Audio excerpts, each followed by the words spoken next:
Fala galera, beleza? Diogo Becker aqui e no vídeo de hoje a gente vai falar um pouco sobre o módulo aqui, ensinar aqui sobre gestão ágil. Essa é uma aula do meu método de treinamento PRD Academy, em que eu explico, todas as facetas ali mais relevantes, importantes do dia a dia de gerenciamento de produto, tá? Para ser Product Owner ou Product Manager. E no módulo de hoje a gente vai falar sobre gestão ágil. Esse vídeo, ele tá, sim, no YouTube. Minha ideia é que vocês conheçam um pouco, da minha forma de ensinar, da metodologia que eu ensino, e essa é uma aula de fato, tá, que eu vou ensinar. Vou passar aqui sobre gestão ágil, principais aspectos de por que é tão importante, tão usado e relevante no dia a dia. Então deixa o like se você estiver vendo no YouTube para ajudar o vídeo, comente se tiver dúvidas e se ficar interessada, dê uma olhada no link na descrição para virar aluno, ou aluna do meu curso e aprender comigo, que eu reviso as atividades práticas e é a melhor forma, com certeza, para você aprender como trabalhar, aprender mais sobre essa profissão e se preparar para os processos seletivos também para conseguir entrar nas principais vagas aí que tem no mercado, beleza? Então, sem mais delongas, vamos começar. E, bom, primeiro, o que é ágil, e o que é o cascata, Porque quando a gente fala de gerenciamento de produto, a gente tem esses dois formatos de gerenciar projetos, na verdade, Quando a gente fala de gerenciamento de projetos, uma gestão de projetos ágil e gestão de projetos com cascata, São os principais jeitos ali e são filosofias, tá? É legal a gente entender que não é tipo uma metodologia em si, mas sim uma filosofia, uma forma de enxergar aquele produto, aquele projeto, aquela forma de você trabalhar, como se fossem princípios, Uma filosofia. Você vai ter várias metodologias, que seriam, digamos assim, regras e práticas e técnicas para cada um dos casos, tanto para ágil quanto para cascata. Então, vou fazer um exemplo bem legal que um dia eu aprendi com um Agile Coach, que são especialistas em ágil, e ele fez esse exemplo comparando. Eu queria fazer essa pergunta para você. Quem chega antes no destino? Um Porsche ou uma moto CG 150, 125? Quem que chega antes no destino? Se você parar para responder rápido, comente aqui qual dos dois você acha que chega antes. Se você responder rápido, que é o Porsche, porque ele é mais rápido, talvez você não esteja certo. Por quê? Porque para chegar antes, a gente vai ter que depender do cenário. Então, a gente, por exemplo, o Porsche em uma pista vazia, provavelmente ele vai chegar antes, sim. Mas em um congestionamento, provavelmente quem chega antes é a moto. Isso significa que o ambiente, o cenário, o contexto, dependendo com o que e onde a gente está trabalhando, não necessariamente o que é mais rápido, o que é veloz, é o mais ágil. O mais ágil, nesse caso, é a moto. Ela é mais ágil, ela consegue ir costurando, ela vai desviando dos obstáculos aqui, do engarrafamento para chegar, no final das contas, ela vai chegar antes, mesmo não sendo mais rápida. Mas ela é mais ágil. Então aqui a gente está separando o conceito de agilidade do conceito de velocidade, tá ok? Então, a partir desse momento, nessa aula, esqueçam o termo velocidade.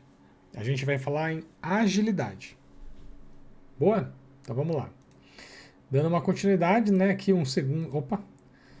Acabou que eu fiz um segundo slide com uma Ferrari, mas a resposta é a mesma, tá? Então vamos lá.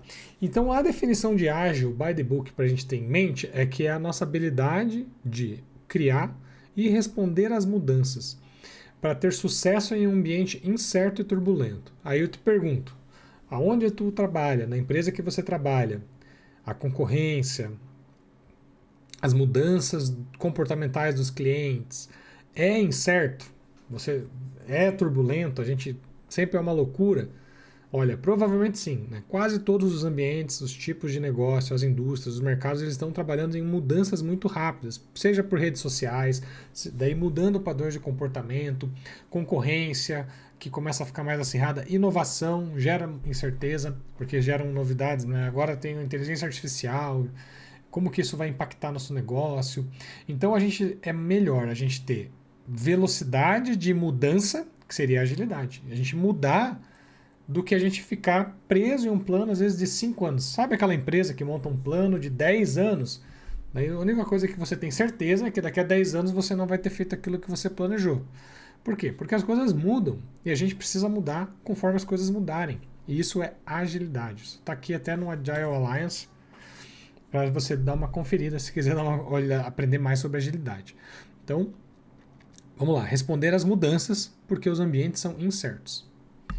E aí, o que é o cascata, né? Que eu falei de agilidade e falei do ágil e do cascata. Cascata é a comparação, né? A gente vai ter o método mais, digamos, tradicional de gerenciar um projeto, que a gente vai começar com uma análise, daí a gente vai fazer um design da solução para aquilo, daí a gente vai implementar, depois a gente vai testar, aí a gente vai lançar, e aí a gente vai fazer manutenção, né? E vai fazer manutenção daquele produto.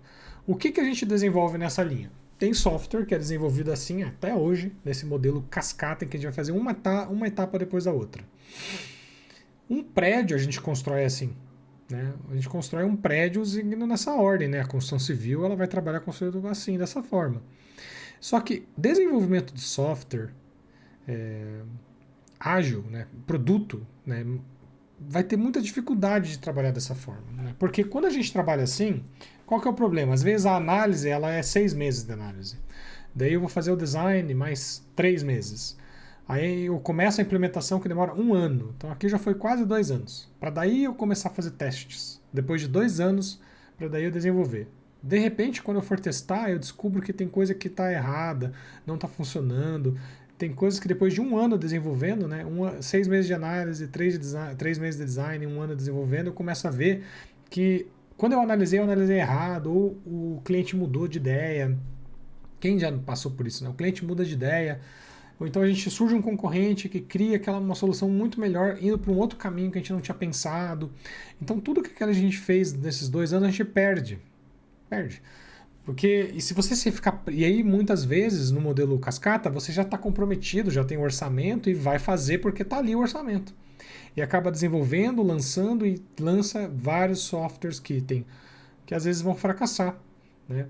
Porque mudou, as regras de negócio mudaram, o cliente quer outras coisas, e a gente está preso a um planejamento muito antigo que não atende ao que a gente tem de movimento do mercado. Então, essa é a intenção da gente voltar atrás, repensar em ciclos curtos. O ágil vai focar na mudança, enquanto o cascata foca no planejamento, na análise. Então, pense sempre, o cascata vai focar no planejamento, na análise, e o ágil vai focar na mudança. Então, eu mudar do que eu planejei. Legal? Então, isso vai mudar tudo. Então, a gente agora vai focar um pouco mais... Bom, deixa eu até vou falar aqui, fazer um parênteses aqui. Vale a pena a gente comentar o porquê que teve tanto problema com o cascata, tá? Porque quando a gente foca no cascata, que é a questão de análise, design, implementação, teste e lançamento, muitos dos produtos desenvolvidos assim, eles são focados e desenvolvidos por causa de uma venda. A gente fez uma venda, existe uma equipe comercial vendendo o software, e aí eu vou lá e desenvolvo o que a equipe de vendas vendeu e o que o cliente pediu na ponta. Então, o cliente pede, a nossa empresa vendeu, o cliente pede, a gente vai lá e desenvolve. Sendo que nem sempre o cliente que compra e paga é o cliente que vai usar aquele produto, né? São as pessoas que vão usar, que de fato têm as necessidades, né? Passam por dores, têm necessidades. E, então a nossa equipe, que às vezes na ponta é a equipe de produto que vai desenvolver, em nenhum momento a gente teve poder nessa decisão. Então a gente não foi a gente que vendeu, não foi a gente que conversou com o cliente, não é a gente que está indo lá falar com o cliente sobre o que fazer.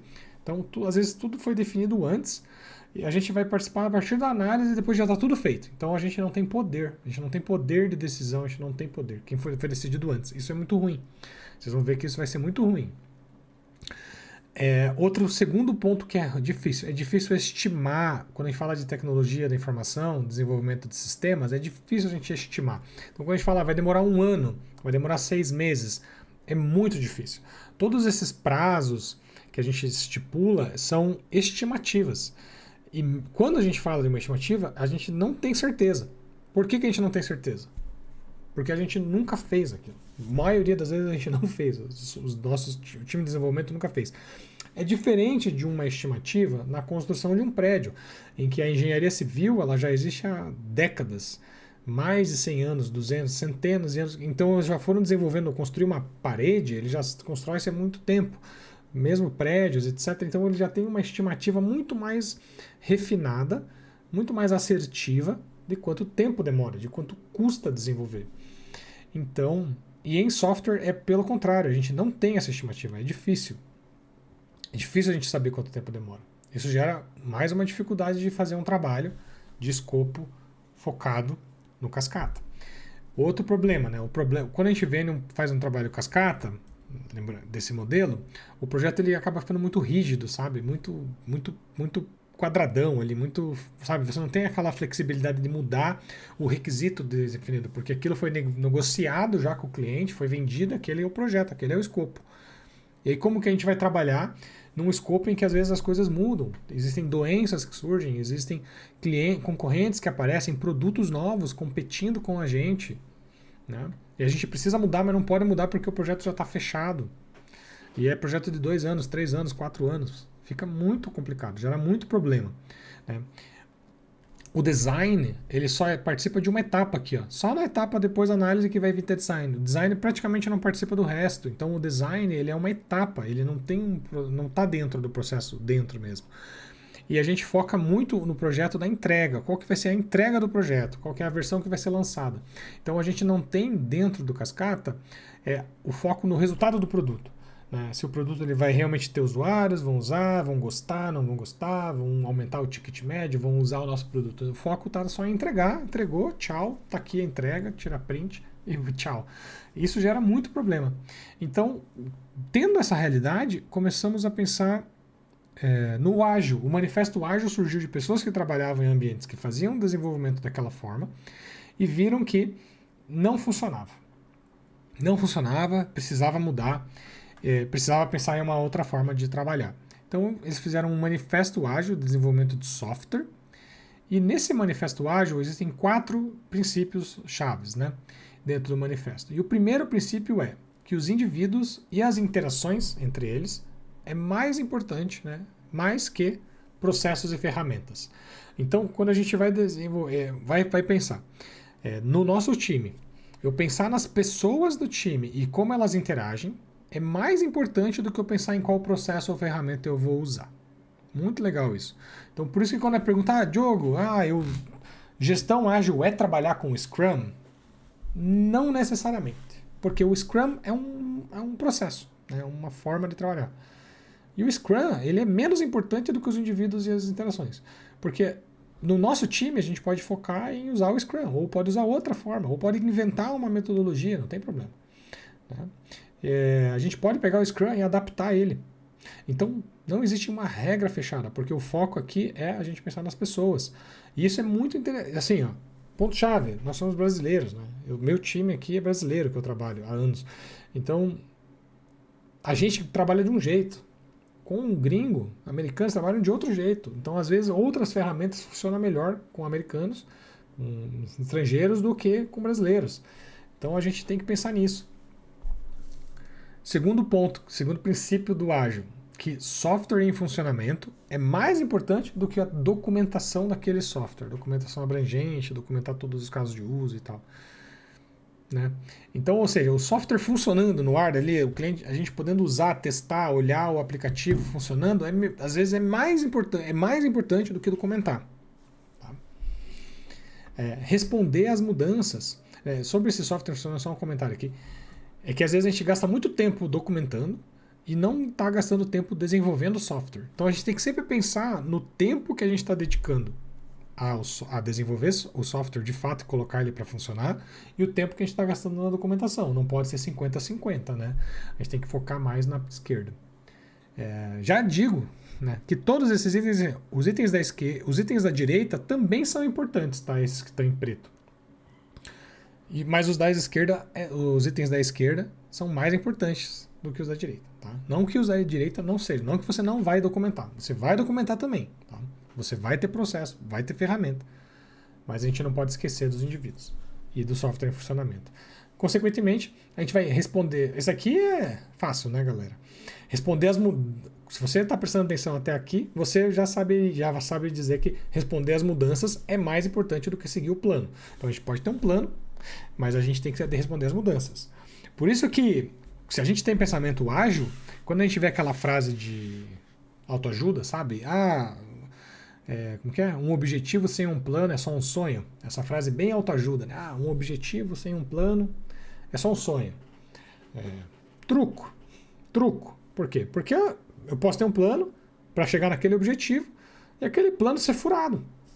E aí eu vou ficar focando naquele plano lá, preso naquilo. É uma crença limitante, né? Então a gente tem que quebrar essa crença limitante, quebrar essa frase de autoajuda e focar em responder às mudanças.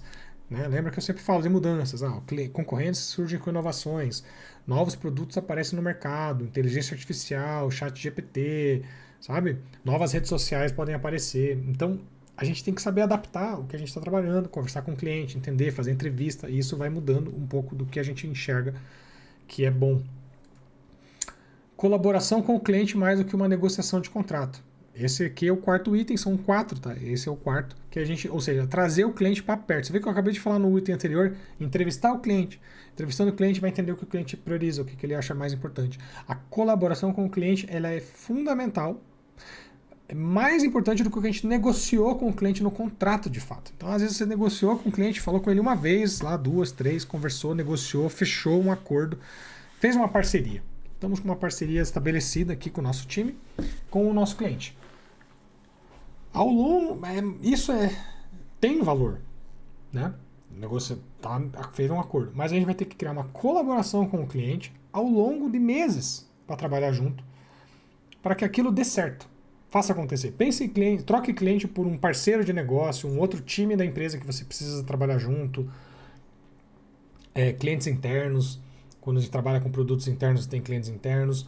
Então, ou mesmo clientes de fora. Você tem um produto que você vai lançar para outros clientes, tenha uma lista desses clientes para você poder ligar, mandar um e-mail, pedir para fazer teste. Queria fazer uma entrevista com você, como é que... podemos meia horinha ali, bater um papo. Então, esse tipo de abertura, de trazer o cliente para perto e trabalhar junto, vai construir softwares melhores. Então, super relevante esse quarto item. E aí, dentro dos 4 princípios, a gente tem 12... eu não sei se é princípio, aqui acho que são... Esqueci o nome desse. Eu tô chamando de princípios 2. A gente tem 12 pontos que a gente tem que sempre estar em mente, né? Satisfazer o consumidor, então a gente trabalha para criar valor para o nosso cliente. Não esqueça disso. Já que a gente vai ter que responder as mudanças, é importante a gente aceitar bem elas, né? Então, quando vir uma mudança, evitar ser resistente demais, sabe? Não, isso é irrelevante. Não, vamos considerar, vamos analisar, vamos pensar. Pensar em entregas frequentes, tentar entregar várias coisas frequentes, para não ser o cascata, que entrega só depois de anos alguma coisa, e fazer entregas constantes. Se a gente consegue entregar algo todo trimestre, uma coisa por ano, o conceito de MVP, ele encaixa bem nessa questão de entregas frequentes, né? Fazer uma entrega do MVP, depois fazer uma versão 1, depois fazer uma versão 2 e ir melhorando. Trabalhar em conjunto do time, do cliente, confiar, ter uma confiança entre as pessoas do time, confiar e apoiar um ao outro. As conversas face a face, ao invés de você fazer uma coisa burocrática, você ter essa conversa olho no olho. Então, as reuniões one-on-one, né? Uma reunião só você e cada pessoa do time. Né? É muito, muito importante para você construir a confiança, para você construir um engajamento, um entrosamento entre as pessoas do time. Software funcionando, né? Já é bem alinhado ao item anterior lá que eu falei na slide anterior. Um desenvolvimento sustentável, uma atenção contínua, mantenha a simplicidade, permita que os times sejam auto-organizados, eles criem suas próprias ferramentas. Um exemplo disso, que eu sempre comento, os times que eu gerencio, né? Eu gerencio 6 pessoas hoje, né? 6 pessoas, Product Managers. E eu deixo que cada um faz do jeito que quiser, entendeu? Eu falo assim, vocês decidam aí com o time aí como que vocês vão trabalhar. Por quê? Porque o time é quem é a melhor pessoa para dizer como vai trabalhar. A gente, é óbvio, vai dar sugestão, vai perguntar, vai comentar, vai revisar, mas o time ele vai se organizar de uma forma organizada. Aí conecta um pouco com o simples, né? Não adianta fazer uma coisa super complexa lá, confusa. Seja simples, às vezes o mais simples funciona melhor. Né? E aí refletir e ajustar, que é um ponto do que eu acabei... Essa coisa da reflexão. A gente sempre vai focar em revisar, em fazer uma retrospectiva, que é a gente revisar como a gente trabalha juntos, né? E ir ajustando. A gente reflete, pensa, corrige. Vai melhorando gradualmente. Ao longo do tempo a gente vai melhorando. Né? Então, Eu vou passar um pouco aqui para dar exemplos de cada um dos nossos eixos aqui, né, desses 4 dimensões do ágil, mas para o vídeo não ficar muito longo, eu vou parar aqui e aí depois eu gravo uma segunda parte. Então, se você quiser conhecer mais, saber mais do meu curso, dá uma olhada no link da descrição, aí você vai ter conteúdo para assistir, rever, pausar e fazer as atividades práticas também, beleza? Então, até a próxima parte desse vídeo de gestão ágil. Um abraço, até mais, tchau, tchau.